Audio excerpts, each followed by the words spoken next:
시편 150편, 시편의 총 150편 가운데 제1편은 시편의 전체를 대표하는 서론적인 말씀입니다. 시편 전체의 서론적인 말씀이 바로 시편 1편인데, 이 시편은 아쉐레라는 외침말로 시작됩니다. 복이라는 말 자체가 에쉐르라는 말인데, 아쉐라라는 말은 여기서 파생된 감탄사죠. 그래서 직역하자면 시편 1편은 이렇게 시작됩니다. 복되도다, 악인들의 꾀를 따르지 아니하는 그 사람은. 복되도다. 그리고 시편의 끝은 어떻게 마칩니까? 150편 마지막에 보면 할렐루야로 마칩니다. 아쉐레와 할렐루야, 이것은 시편의 첫 마디와 끝 마디인 것입니다. 양 끝은 감격에 벅찬 소리인 아쉐레 인생, 즉 참된 행복의 사람, 축복받은 사람이 바로 하나님을 찬양하는 할렐루야로 모아진 것, 이것이 시편 150편이라 말할 수 있는 것입니다. 오늘 1편에서 복 있는 사람, 아쉐레의 삶이 과연 어떤 것인가, 이것을 우리 모두에게 말씀하고 있습니다. 3절 말씀을 같이 한번 보도록 합니다. 제가 읽겠습니다. 그는 시냇가에 심은 나무가 철을 따라 열매를 맺으며 그 잎사귀가 마르지 아니함 같으니 그가 하는 모든 일이 다 형통하리로다. 여러분, 시냇가에 심은 나무가 철을 따라 열매를 맺는 것을 상상해 보십시오. 한때 열매를 맺은 후에 오랫동안 열매를 기다리게 하는 것이 아니라 철을 따라, 계절 따라 모든 열매를 맺는 것을 상상해 보십시오. 성경에 참 좋은 구절들이 많지만 이 구절 얼마나 기가 막힌 구절입니까? 철을 따라 열매 맺는 인생. 여러분, 인생을 힘들게 살아가는 사람들이 얼마나 많습니까? 한때 열매를 맺었지만, 한때 열매를 닮은 것이 잠시 열렸을 뿐이지 아무런 일이 그 인생 가운데 나타나지 않습니다. 그러나 여러분, 본문에서 말하는 삶은 항상 뭐예요? 항상 열매를 맺는 삶이에요. 철을 따라 결실을 맺는 삶입니다. 철을 따라, 때를 따라 열매 맺는 삶. 그가 하는 모든 일이 다 형통할 것이라. 이 형통이라는 이 단어 자체도 참 매력적입니다. 어떻게 하면 형통한 삶을 살 수 있는 것인지, 어떻게 하면 열매 맺는 삶을 살 수 있는 것인지 본문을 통해서 답을 얻을 수 있기를 바랍니다. 시편 말씀드린 것처럼 시편 전체 150편은요 1편으로부터 시작됩니다. 그러므로 시편 1편은 시편 전체 150편의 기준이 됩니다. 시편은 우리 인생의 수많은 애환을 펼쳐놓은 것 같습니다. 인생의 수많은 희로애락이 있고 수많은 사건들이 일어나지만 시편 1편의 말씀을 붙잡으면 모든 어려움, 고난을 뛰어넘을 수 있습니다. 그러므로 시편 1편은 시편 전체의 기준이 됩니다.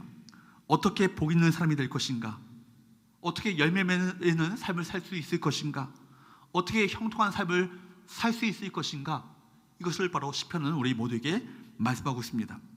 먼저 묵상으로 말씀을 먹으라. 먼저 묵상으로 말씀을 먹으라는 것입니다. 여러분, 1절 말씀을 보도록 할까요? 제가 읽겠습니다.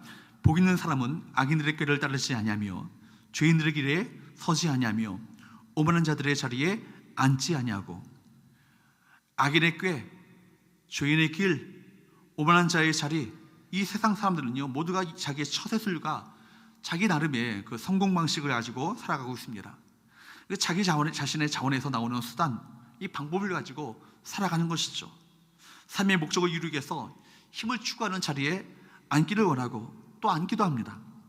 여러분, 아담 이후로 어느 때나 이 세상은요 하나님을 믿지 않으므로 하나님의 보호하심과 하나님의 인도하심을 따르는 삶이 아니라 스스로 발베탑을 쌓고 인간의 행복과 이익을 추구하는 삶을 살아왔습니다. 그러나 여러분, 그 길은 어떠합니까? 결국 그 길은 행복의 길이 아니라 망하는 길입니다. 멸망의 길입니다. 오늘 말씀은 이들에 대한 경계를 말씀합니다. 악인의 꾀, 죄인의 길, 오만한 자의 자리, 이 자리에 앉는 모든 것들에 대한 이 모든 것의 그 영향력으로부터 우리 보호함을 받는 삶을 살려면 어떻게 하는 것인가? 그 영향력을 물리치고 내 자신이 바르게 살아갈 수 있는 그 힘이 과연 어디로부터 나오는가? 2절 말씀이 바로 그것입니다. 2절 말씀은 시편 1편의 핵심 구절입니다. 2절 말씀을 같이 한번 보도록 합니다. 오직 여호와의 율법을 즐거워하여 그 율법을 주야로 묵상하는도다. 여러분, 1절에 뭐라고 시작됐어요? 복 있는 사람은 복되도다. 그 사람은 바로, 이 말씀은 어디로 이어집니까? 2절 말씀으로 바로 연결되어집니다. 그러니까 복이라는 것은요, 우리 스스로 만들어내는 것이 아니라 하나님께로부터 주어지는 거예요. 그런데 누구에게나 아무에게나 주어지는 것이 아닙니다. 성경에서 복을 말할 때는 항상 순종과 연결됩니다. 시편 1편에서의 순종은 여호와의 말씀을 즐거워하고 묵상하는 것과 연결됩니다. 하나님의 말씀을 즐거워하는 사람이어야 묵상하게 되어지고, 묵상을 해야 하나님의 말씀을 즐거워하는 단계에 이르게 되는 것입니다.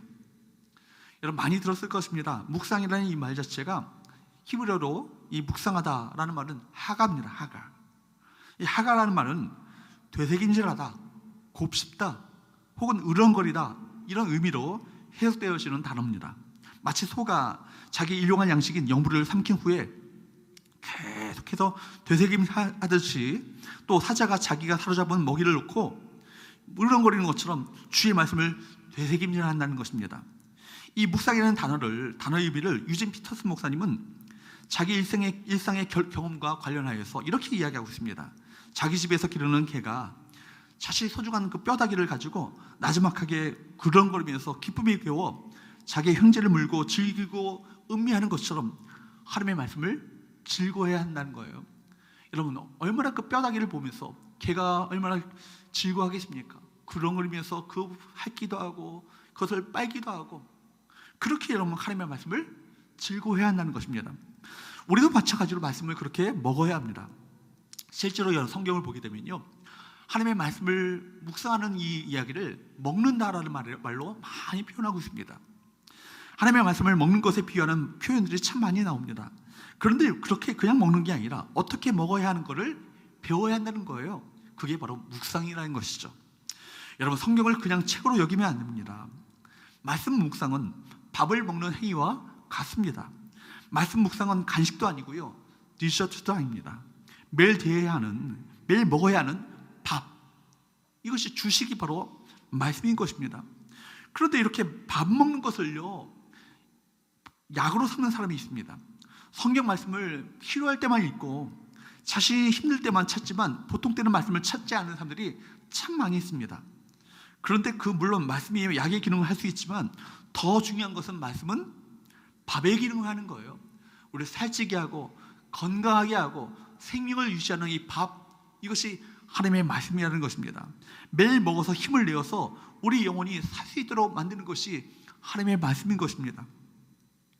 그러므로 여러분 말씀 묵상은요, 말씀 묵상으로 우리 영혼에 그 말씀이 피가 되어지고 살이 되도록 해야 합니다.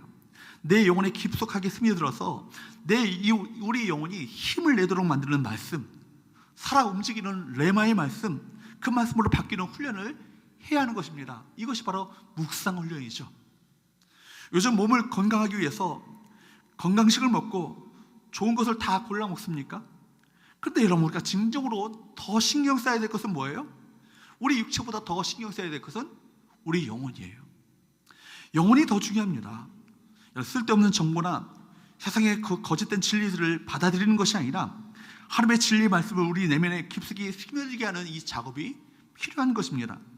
말씀을 깊이 묵상함으로 내 영혼과 인격에 그 말씀이 스며들게 하여서 그 말씀이 내 안에 영향을 미쳐 내 삶을 이끌어가는 그 힘이 되도록 하지 않는다면 말씀은 내 안에 나에게 영양소가 되는 것이 아니라는 것입니다.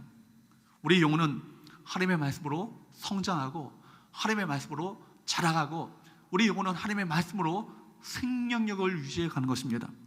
하나님의 말씀으로 강하게 됩니다. 하나님의 말씀으로 힘을 얻습니다. 밥을 먹는 것처럼 일상에서 하나님의 말씀을 먹어야 하는 것입니다. 그래서 그 말씀이 우리 안에 체화되어서 우리 삶을 강력하게 이끌어 나가는 능력이 되시기를 주님으로 축복합니다. 두 번째로, 염려가 아닌 말씀을 묵상하라. 염려가 아니라 말씀을 묵상하라는 것입니다. 근데 우리 삶에서요, 우리 삶을 흔들어 놓아서 열매를 맺지 못하도록 만드는 것이 참 많이 있죠. 1절 말씀을 다시 한번 보도록 합니다. 복 있는 사람은 악인들의 꾀를 따르지 아니하며 죄인들의 길에 서지 아니하며 오만한 자들의 자리에 앉지 아니하고. 우리 삶을 항상 따라다니는 방해물들이 있습니다. 악인, 죄인, 오만한 자가 우리 삶을 흔들어 놓습니다. 우리 삶을 방해하고 우리로 하여금 형통의 길로 가지 못하도록 만듭니다.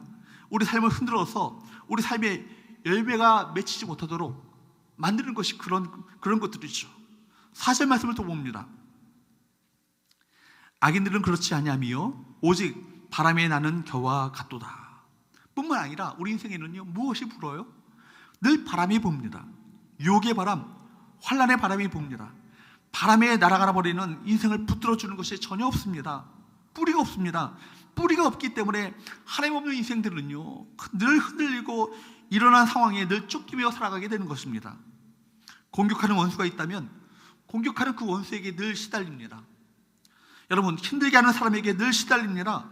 시련과 고난이 있을 때는 시련과 고난에 늘 쫓겨다니는 인생을 살게 되는 것이죠. 주변 상황으로부터 벗어나지 못합니다. 마치 바람에 나는 겨와 같은 인생을 살게 되는 것입니다. 근데 여러분, 누구나 일평생 바람은 붑니다. 바람은 불죠. 코로나보다도 더 큰 바람이 불 수 있습니다. 그 어떤 사람도 문제로부터, 바람으로부터 자유로운 사람은 없습니다. 그래서 열매가 맺히지 않습니다. 바람에 떠돌아다니는 인생이 되니까 삶의 중심이 없습니다. 그러므로 인생의 뿌리를 어디에 내릴 것인가, 어디에 정박하고 심지를 굳게 뿌리를 내릴 것인가, 이것이 중요한 것이죠. 이사야는 우리에게 이렇게 말씀하고 있습니다. 이사야 26장 3절과 4절 말씀을 보도록 합니다. 주께서 심지가 견고한 자를 평강하도록 지키시리니 이는 그가 주를 신뢰함이니이다. 너희는 여호와를 영원히 신뢰하라. 주 여호와는 영원한 반석이시미로다. 여러분, 우리 인생의 심지 바람에 훅 날아가버리는 인생이 아니라, 늘 바람에 흔들리는 인생이 아니라 견고하게 삶을 살기 위해서는요, 우리 인생의 심지를 견고하게 받기 위해서는 하나님의 말씀에 뿌리를 내려야 하는 것이죠. 하나님께 뿌리를 내려야 여러분 평강하도록 지켜주시는 그대를 누릴 수 있는 것인데, 하나님께 뿌리를 내린다는 것은 하나님의 말씀에 뿌리를 내리는 거예요. 그래서 오늘 본문 3절 말씀은 이렇게 말씀하고 있습니다. 그런 시냇가에 심은 나무가 철을 따라 열매를 맺으며 그 잎사귀가 마르지 아니함 같으니 그가 하는 모든 일이 다 형통하리로다. 인생의 영원한 반석 되시는 하나님께 뿌리를 내리는 인생, 그렇죠? 하나님의 말씀을 통해서 날마다 그 생명력을 공급받는 인생, 그 인생은요, 바람에 쉽게 날아가 버리고 흔들리는 인생이 되지 않는다는 것입니다. 뿌리는 무엇입니까?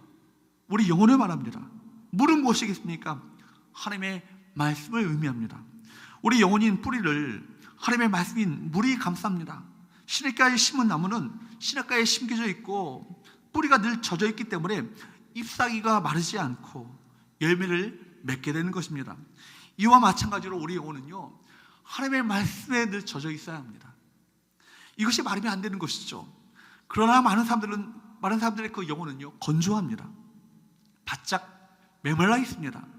열매는 고사하고 나무 자체가 메말라 있습니다. 자칫하면 죽을 수 있습니다. 아무리 그럴듯해 보이고 세상적으로 볼 때 빛깔번쩍하고 화려해 보여도 물이 없는 곳이라면 거기에 뿌리를 내린들 여러분 아무런 소용이 없는 것입니다. 그러면 뿌리는 더 바짝 마르게 됩니다. 태양이 강렬하게 쬐면 어떻게 되겠습니까? 결국 그 잎이 다 마르게 되는 것입니다. 잎이 말라버리고 가지가 말라버리고 나무 둥치가 말라버리고 나중에는 나무 전체가 마르게 되는 것입니다. 우리 인생에 왜 염려가 일어납니까? 일어나는 상황에 시선을 완전히 빼앗겼기 때문입니다. 태양빛이 강렬하게 비칠 때 뿌리에서 에너지가 나오지 않습니다. 그래서 자신을 보호할 수 없습니다. 태양빛이 더 크게 영향을 끼치기 때문에 염려로부터 벗어나지 못하는 것입니다. 그러므로 여러분, 염려라는 것, 이것도 사실은 일종의 묵상입니다. 묵상은 깊이 생각하는 것입니다. 그런데 염려는 하나님의 말씀을 묵상하는 것이 아니라 뭘 묵상하는 거예요? 일어난 사건, 일어난 일, 더 나아가서는 아직도 일어나지도 않았는데 앞으로 되어질 일을 묵상하는 거예요. 그래서 염려하면 모든 에너지를 다 빼앗기고 마는 것입니다. 염려는 자신의 신변에 대해서 묵상하는 것입니다. 분노는 뭡니까? 일어난 일에 대해서 즉각적으로 반응하는 것입니다. 일어난 일에 대해서 즉각적으로 반응하는 인생은 풀과 같은 인생이라고 할 수 있는 것입니다. 바람이 부는 대로 반응합니다. 뿌리가 없기 때문이죠. 그것은 나무라고 할 수 없는 것입니다. 왜 악인들의 꾀를 따릅니까? 왜 오만한 자들의 자리에 앉습니까? 뿌리가 없기 때문입니다. 평소 우리가 무엇을 가장 많이 생각하는가? 무엇을 가장 많이 생각하는가? 우리 생각을 사로잡고 있는 것이 과연 무엇인가? 그것이 매우 중요합니다. 그 사람이 가장 많이 생각하고 그 사람이 가장 많이 묵상하는 것, 그것이 바로 그 사람을 말해주는 것 아니겠습니까? 잠언서 23장 7절 말씀에 보면 이런 말씀이 있죠. 대저 그 마음의 생각이 어떠하면 그 위인도 그러한즉. 여러분, 그렇습니다. 그 사람이 묵상한 것 자체가 그 사람을 말해주는 거예요.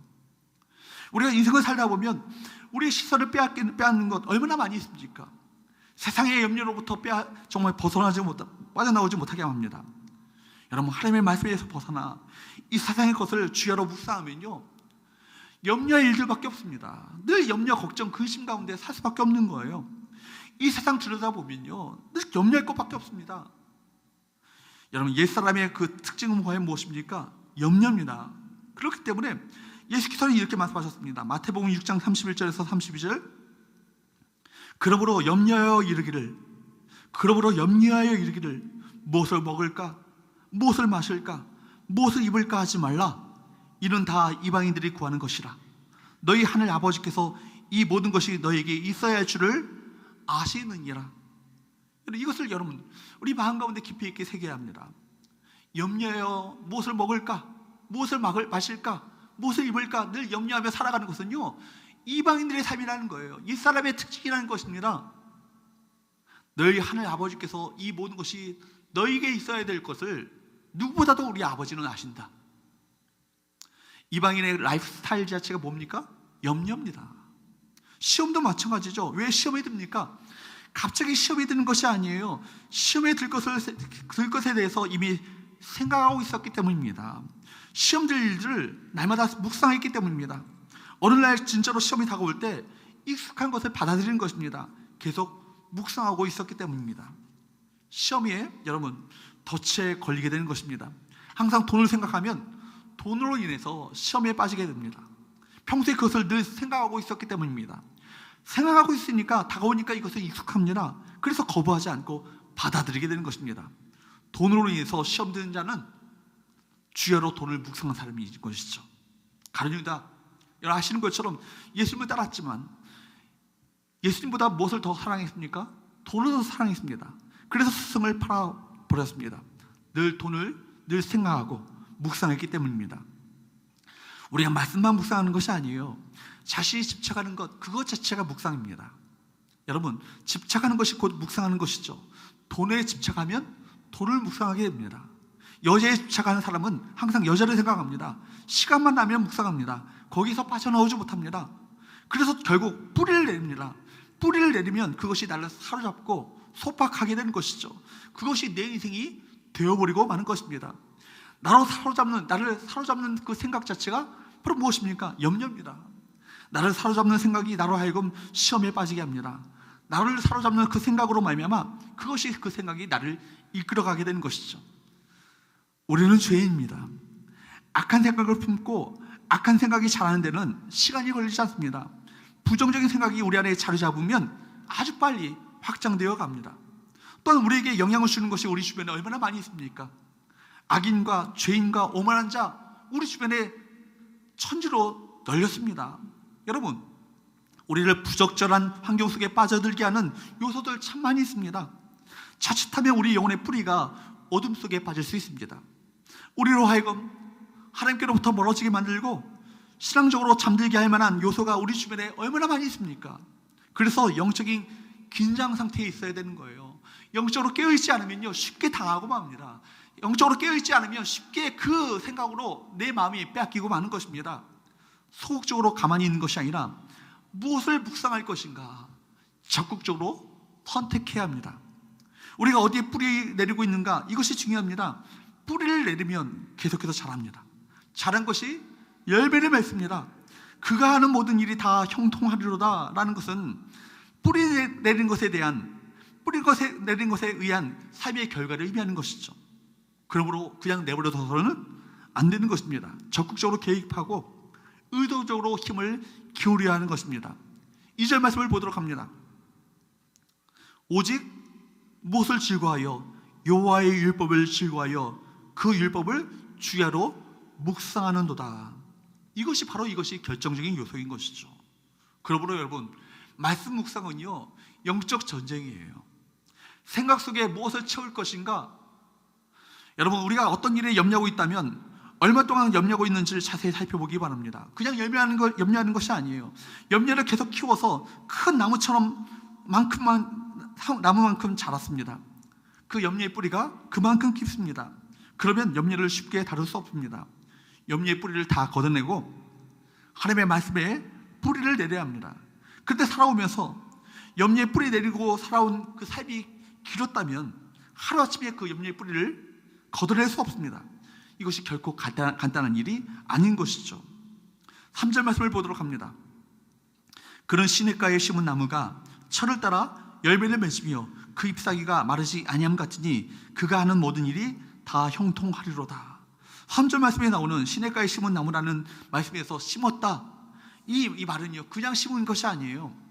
히브리어로 샤탈이라는 말 자체가 옮겨 심다, 영어로 플랜트, 이식하다는 의미를 담고 있습니다. 세상의 염려와 죄악의 뿌리를 깊이 내렸던 것을 뽑아가지고 새로운 곳으로 옮겨야 하는 것입니다. 옮겨 심어야 하는 것입니다. 염려와 근심으로 가득 찬 채 살아가며 시름시름 앓던 인생을 완전히 옮겨 심어야 합니다. 세상의 어떤 신변에 그 뿌리를 내렸던 것에 거기서 옮겨 심어서 하나님의 말씀에 견고하게 심지를 굳게 뿌리를 내리도록 만들어 옮겨 심는 작업이 우리 모두에게 필요한 것입니다. 전혀 다른 곳으로 옮겨 심어야 합니다. 그대로 있다가는 아무리 오랫동안 있어도 열매를 맺을 수 없습니다. 땅이 말라버렸기 때문입니다. 아무 일이 일어나지 않죠. 사랑하는 여러분, 혼자 있을 때 무엇이 생각납니까? 말씀이 생각나서 말씀을 묵상한다면 그 사람은 말씀에 뿌리를 내리는 사람입니다. 그런데 온갖 잡념이 떠오른다면, 온갖 염려를 끌어당겨서 하지 않아도 될 염려까지 한다면, 아직 아예 일어나지도 않았던 일들을 염려한다면 어떻게 되겠습니까? 염려하고 걱정하는 가운데 그 인생이 망가지고 마는 것입니다. 사랑하는 여러분, 그러므로 염려 대신에 말씀을 묵상할 수 있기를 축복합니다. 염려 대신에 말씀을 묵상하라. 마지막으로 세 번째, 말씀 묵상으로 고난을 이기라는 것입니다. 말씀 묵상으로 고난을 이기라. 우리 인생에 고난이 없을 수 없죠. 성경은 우리에게 고난이 없다, 예수 믿으면 고난이 다 없어진다, 그렇게 가르쳐주고 있지 않습니다. 여전히 고난이 있고 오히려 예수님 믿는 것 때문에 더 큰 고난을 당할 수도 있다. 이것이 성경의 건강한 메시지입니다. 그런데 여러분, 이 고난에서 승리하는 비결을 우리 오늘 말씀은 가르쳐주고 있습니다. 우리는 고난은 축복이라고 말합니다. 그러나 고난이 모든 이에게 다 축복이 되는 것은 아니에요. 고난은 정오에 태양이 뜨겁게 내리쬐는 것과 같습니다.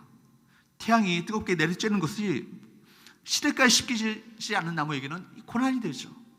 그러나 여러분, 시냇가에 심겨진 나무에게는 태양빛이 고난이 아닙니다. 나무가 더 견고해지고 더 성장하게 되어지는 계기가 되는 것이죠. 그렇습니다. 하나님의 말씀에 사로잡혀 있는 사람에게 고난이 온다면 영혼이 더 강화됩니다. 더 강력해집니다. 그러나 여러분, 말씀에 뿌리 내리지 않은 영혼은 고난이 왔을 때 바짝 말라버리고 맙니다. 정신을 차리지 못합니다. 죽는다고 야단이 납니다. 그것을 여러분, 고난을 이겨내는 힘은 어디로부터 옵니까? 다른 것으로 고난을 이길 수 없습니다. 우리 영혼이 하나님의 말씀에 잠겨 있으면 됩니다. 우리 영혼의 뿌리가 하나님의 말씀에 잠겨 있으면 이 고난을 이길 수 있습니다. 말씀에 사로잡혀 있으면 고난을 이길 수 있습니다. 말씀이 바로 고난을 이기게 하는 것입니다. 그런데 여러분, 이것은요, 갑자기 되는 게 아니에요. 갑자기 되는 것이 아님을 기억하시기 바랍니다. 그러므로 계속해서 말씀을 통해 양분을 공급받는 그 영혼은 고난에도 흔들리지 않게 되는 것입니다. 2절 말씀을 다시 한번 봅니다. 오직 여호와의 율법을 즐거워하여 그의 율법을 주야로 묵상하는도다. 2절 말씀의 핵심은 무엇입니까? 묵상입니다. 묵상은 뭐예요? 하나님의 말씀에 깊이 뿌리 내리는 것입니다. 뿌리 내린다는 것, 말씀에 뿌리 내린다는 것, 이것은 하나님의 말씀에 나를 사로잡도록 만든다는 것입니다. 말씀이 나를 사로잡을 때 어떤 일이 일어나겠습니까? 일어날 일보다도, 내게 벌어지는 일보다도 하나님의 말씀이 나를 강력하게 사로잡으면 이미 말씀에 뿌리 내린 것입니다. 나에게 고난이 닥쳤어요. 근데 여러분, 고난보다 하나님의 말씀이 나를 지배한다면, 하나님의 말씀이 나를 더욱더 강력하게 영향을 미친다면 그 사람은 말씀에 깊이 있게 뿌리를 내린 사람입니다. 말씀이 나를 사로잡았기 때문입니다. 여러분, 근데 말씀의 뿌리가 약하면요, 고난이 더 큰 영향을 미치기 때문에 말씀보다 더 무엇을 묵상해요? 고난을 묵상해요. 거기서부터 염려가 시작되는 것이죠. 말씀의 뿌리가 깊지 않기 때문입니다. 고난이 여러분 강합니다. 결코 만만치 않습니다. 우리 생각과 감정, 우리 노력만 가지고 고난을 이길 수 없어요. 그래서 고난이 닥치면 고난에서 벗어나지 못하는 것입니다. 그러나 여러분, 이 고난이요, 강력한 힘을 가지고 있고 고난이 강적이지만 고난 속에서도 하나님의 말씀이 나를 사로잡으면 고난을 이길 수 있습니다. 성경의 고난을 이긴 사람들의 특징을 한번 다 보십시오. 고난 속에서 뭘 들었어요? 하나님의 말씀을 들었어요.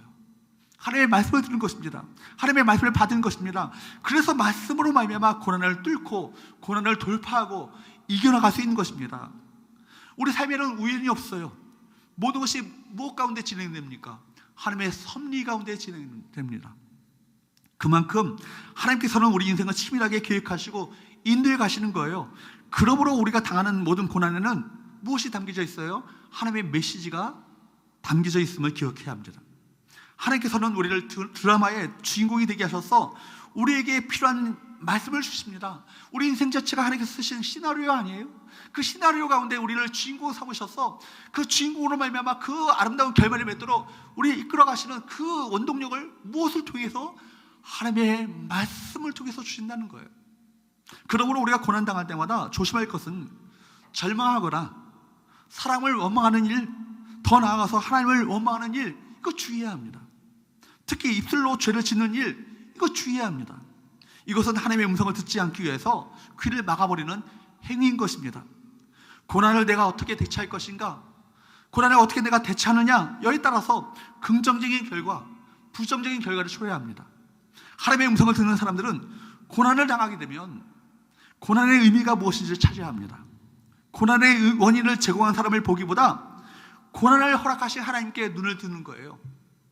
하나님께서는 회개를 시킬 때나 때로는 우리가 우리 인격 성숙 훈련을 필요할 때 고난이라는 방법을 사용하시지 않습니까?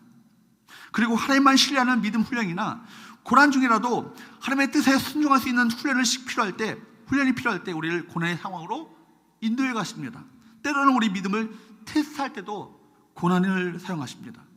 그러므로 그분께서 나를 위해서 어떤 일을 계획하시든지 간에 상관없이 하나님을 절대적으로 신뢰하는 그 믿음만 있다면, 그 믿음만 가지고 있다면 고난의 의미를 찾는 것이 중요합니다. 그리스도인이라고 해서, 예수 믿는 사람이라고 해서 고난에서 주의하는 것이 아니잖아요. 누구든지 일생을 살면서 고난은 반드시 당합니다. 고난의 의미를 찾게 되면 고난이 더 이상 고난으로 보이지 않는 거예요. 그러면서 동시에 고난 뒤에 있게 될 하나님의 준비하신 예비해 놓으신 놀라운 선물이 보이게 되는 거예요. 고난을 믿음으로 잘 감당하면, 아니 고난 속에서 하나님의 음성을 듣게 되면 고난은 우리 신앙과 인격을 성숙하게 만들어줍니다. 그리고 그 성숙은 얼굴에서 은혜의 빛으로 환하게 나타납니다. 많은 고난, 많은 어려움이 살았음에도 불구하고 어린아이처럼 환하게 고난의 흔적보다도 평강이 보이는 사람들이 참 많이 있지 않습니까? 얼굴빛이 환한 거예요. 그러나 여러분, 고난을 잘못 감당하면 결과도 다르게 나타납니다. 고난 속에서 하나님의 음성을 듣지 못하면 심령이 그때부터 눌리기 시작하고 절망과 분노와 원망이 그 마음을 사로잡게 됩니다. 이런 사람들은 고난을 통해서 아무런 유익을 얻지 못하고 마음만 강팍해지고 마음의 숯불이가 더 깊이 있게 내리게 되는 것이죠. 고난이 고생이 되는 거예요. 고난이 고생으로 끝나고 마는 것입니다. 고난당한 것도 억울한데 그 결과까지도 고생으로 마무리된다면 이 얼마나 안타까운 일이겠습니까? 여러분, 특세 때 우리가 요셉을 살펴봤잖아요. 요셉이 형들을 용서하고 품을 수 있었던 것은 자신이 당했던 고난에 대한 영적인 의미를 깨달았기 때문입니다. 형들이 자신을 판 것이 아니라 가족 구원을 위해서 하나님께서 자신을 먼저 애굽에 보내시고 그렇게 바로 이 가족들을 구원케 하셨다, 이 놀라운 시나리오를 하나님께서 친히 준비하시기 위해서 형들을 사용하셨다, 이렇게 그 고난을 정리했던 것입니다. 그 결과 형들에 대해서 미움과 원망과 혹은 복수, 그런 것들이 다 없었던 거예요. 요셉의 고생은 고생이 아니라 결국 축복이었던 것입니다. 자신의 고난이 하나님의 거룩하신 계획, 어려운 말로 이것을 뭐라고 합니까? 섭리, 하나님의 섭리 안에 있다는 것을 발견하는 순간 원수 같은 형들을 사랑할 수 있게 되었던 것입니다. 고난의 영적인 의미를 모르고 세상을 살아가는 것, 이것이 진짜 고난 아니겠어요? 이 땅을 살면서 우리가 당하는 크고 작은 고난들은 하나님께서 목상을 통해서 주신 하나님의 말씀을 실습하는 그 기회의 장인 것입니다. 고난의 현장은 말씀대로 실습해 보이는 현장입니다. 실패했을 때, 때로는 실직했을 때, 억울한 일이나 황당한 일을 당했을 때, 절망스러운 일들이나 손해보는 일을 당했을 때, 건강적으로 크게 위기를 당했을 때 염려하거나 걱정에 빠지지 말고 빌립보서 4장 6절 7절 말씀대로 그 상황 속에서 하나님께 감사할 것이 무엇인지를 3가지 이상 찾아서 한번 감사를 드려보십시오. 빌립보서 4장 6절 7절 말씀, 여러분 잘 아시는 말씀이잖아요. 아무것도 무하지 말고 염려하지 말고 다만 모든 일에 기도와 간구로 너희 구할 것을 무엇으로? 감사함으로 하나님께 아뢰라. 그리하면 모든 지각에 뛰어난 하나님의 평강이 그리스도 예수 안에서 너의 마음과 너의 생각을 지키시리라. 여러분, 우리의 마음과 생각을 지키는 것이 얼마나 중요합니까? 마음과 생각을 어떻게 지킬 수 있겠어요? 하나님의 말씀을 묵상하는 가운데 내게 주신 은혜가 어떤 것인지를 그 감사로 표현하는 것 아니겠어요? 어떤 상황 가운데 처하든지 간에 말씀대로 해보라는 것이에요. 그리고 나서 하나님께 하나님께서 어떻게 이 문제를 풀어가신지를 한번 지켜보십시오. 하나님 말씀하신 대로 풀어보는 기회로 삼으십시오. 그러면 하나님께서 고난의 의미를 알게 하실 것입니다. 그리고 고난을 감당할 수 있는 믿음도 주실 것이고 문제를 풀어갈 수 있는 길도 열어주실 것입니다. 사람들은요, 고난 속에 있으면 하나님의 말씀이 들리지 않고 엉뚱한 소리가 들립니다. 마귀가 들려주는 소리를 듣게 되는 것이죠. 마귀가 뭐라고 말합니까? 너 이제 망했어. 너 이제 끝이야. 차라리 죽는 것이 낫지. 고난 속에 있을 때 우리를 힘들게 하는 것은요, 왜 나에게 이런 고난이 왔는가 하는 생각입니다. 다른 사람들은 편안하게 살았는데 왜 하필이면 나에게 이런 고난이 왔는가, 이런 생각이죠. 그래서 고난당한 사람들이 힘들어하는 것은 고난이 저주처럼 여겨지기 때문입니다. 하나님께서 나를 버리셨다 생각하기 때문에 이 고난이 힘든 거예요. 이 생각의 근원이 누구로부터 왔습니까? 우리 원수, 그놈에서부터 온 거 아니에요? 마귀로부터 온 거예요. 이렇게 생각하는 사람은요, 고난 속에서 빠져나오기 힘듭니다. 더 깊이 있게 빠져들게 되는 것이죠. 그러나 여러분, 묵상의 힘은 무엇입니까? 어떤 소리가 더 크게 들리는가? 이것이 관건 아니겠어요? 고난보다 하나님의 음성이 더 크게 들린다면 고난을 이길 수 있습니다. 내 영혼이 하나님의 말씀에 뿌리 내리고 있다면 하나님의 말씀이 나를 사로잡기 때문에 고난이 결코 나를 사로잡지 못합니다. 그러므로 말씀에 얼마나 깊이 뿌리 내리고 있는가, 이것이 모든 것을 결정합니다. 말씀에 뿌리 내리는 것, 이것이 관건인 거예요. 하나님의 말씀에는 생명의 능력이 있습니다. 생명의 말씀이 역사하면 죽을 것 같은 환경에서도 살아납니다. 낙심한 환경 가운데 낙심한 영혼에게 그 하나님의 말씀이 들어가면 회복되어지는 역사가 나타나지 않아요? 에스겔 골짜기에서 여러분, 마른 뼈에게 하나님의 말씀이 들어갔을 때 살아나는 놀라운 역사가 나타났잖아요. 말씀이 문제가 아니라 살아있는 말씀으로, 살아 움직이는 생동력 있는 레마의 말씀으로 내 영혼에게 정확히 꽂히게 되면 두려움이 사라집니다. 엄청난 일이 벌어졌는데도 불구하고 말씀 앞에 순종하려는 용기가 내 마음 가운데 나타나게 되는 거예요. 말씀에 순종했을 때 상상하지 못했던 하나님만이 하실 수 있는 하나님 사이즈의 크신 일들을 우리가 경험하게 되는 건 아니겠습니까? 기도할 때에도 말씀을 통해 응답하는 것보다 더 강력한 응답은 없습니다. 마치 시냇가에 심은 나무가 내 영혼이 말씀에 뿌리 내리고 있으면 그렇게 앉아있기만 해도 하나님의 말씀이 들려지고 말씀이 생각나는 거예요. 말씀이 떠오르기 시작하는 거예요. 기도하는 가운데 말씀 가운데 하나님 말씀을 통해서 하나님의 음성이 들려집니다. 사건이 일어났을 때에도 하나님께서는 말씀을 통해 사건을 바라보도록 만드십니다. 창세기 12장의 말씀에 보면 하나님께서 아브라함에게 말씀하시는 내용이 나오잖아요. 하나님께서 아브라함에게 말씀하셨을 때 아브라함은 어떻게 했습니까? 말씀을 따라갔습니다. 말씀을 따라갔어요. 그런데 여러분, 이스라엘 땅에 기근이 일어나자 아브라함은 애굽으로 내려갔습니다. 상황을 따라가면 어떻게 되는 거예요? 망하는 거예요. 말씀을 따라가지 않고 상황에 따라 먹을 거 구하기 위해서 애굽으로 내려갔다가 사라를 뺏길 뻔했습니다. 그러므로 여러분, 진리를 따라가야 합니다. 말씀하신 하나님의 능력은 놀랍습니다. 말씀을 시키는 대로 하면요, 형통하게 됩니다. 이것이 바로 시편에서 말씀하시는 말씀이요, 여호수아 1장에서 말씀하시는 하나님의 말씀에 순종하면 내가 형통하게 될 것이라고 말씀하시는 약속의 말씀 아니겠습니까? 사랑하는 여러분, 올해 2021년, 아니 여러분의 인생 전체가 복 있는 삶, 열매 맺는 인생, 형통한 삶이 되기를 원하십니까? 우리 앞에 코로나가 있을지라도, 우리 인생에 어떤 인생의 시련이 있을지라도 복 있는 사람이 되셔야 합니다. 형통한 사람이 되어야 합니다. 그러기 위해서는요, 하나님의 말씀을 주야로 묵상하는 삶을 사셔야 하는 것입니다. 말씀을 즐거워해야 하는 것입니다. 말씀에 사로잡혀야 하는 것입니다. 그렇게 되면 형통하게 될 것입니다. 2절 말씀을 다시 한번 봅니다. 오직 여호와의 율법을 즐거워하여 그 율법을 어떻게 해요? 주야로 묵상하는도다. 핵심은 뭐예요? 주야로 묵상하는 거예요. 말씀과 함께 시작하고 말씀과 함께 동행하고 말씀과 함께 하루를 마치는 거예요. 하나님의 말씀을 주야로 한다는 것은, 말씀 묵상을 주야로 한다는 것은 여호수아 1장 말씀처럼 그 율법책이 내 입에서 떠나지 말도록 만드는 것, 그 약속이 뭐예요? 내가 어디로 가든지 형통하게 될 것이다. 이것이 여호수아 1장의 그 약속의 말씀 아니겠습니까? 항상 하나님의 말씀은요, 형통과 연결되어 있습니다. 하나님의 말씀은 항상 약속이 뭐예요? 형통과 연결되어 있는 거예요. 묵상은 우리 삶과 분리시킬 수 없습니다. 말씀을 붙들고 말씀 앞에 우리 마음을 활짝 열고 말씀에 귀를 기울이며 말씀을 따라 살게 되면 반드시 하나님께서 우리 인생을 3절에서 말씀하는 것처럼 형통의 길로 이끌어 주실 것입니다. 여러분, 성경에서 말하는 형통은 우리가 잘 먹고 잘 살고 모든 것이 잘 되는 그런 의미가 아니라는 것, 우리가 말씀을 통해서 끊임없이 듣지 않습니까? 성경에서의 형통의 의미는 뭐예요? 하나님의 뜻이 이루어진다는 것입니다.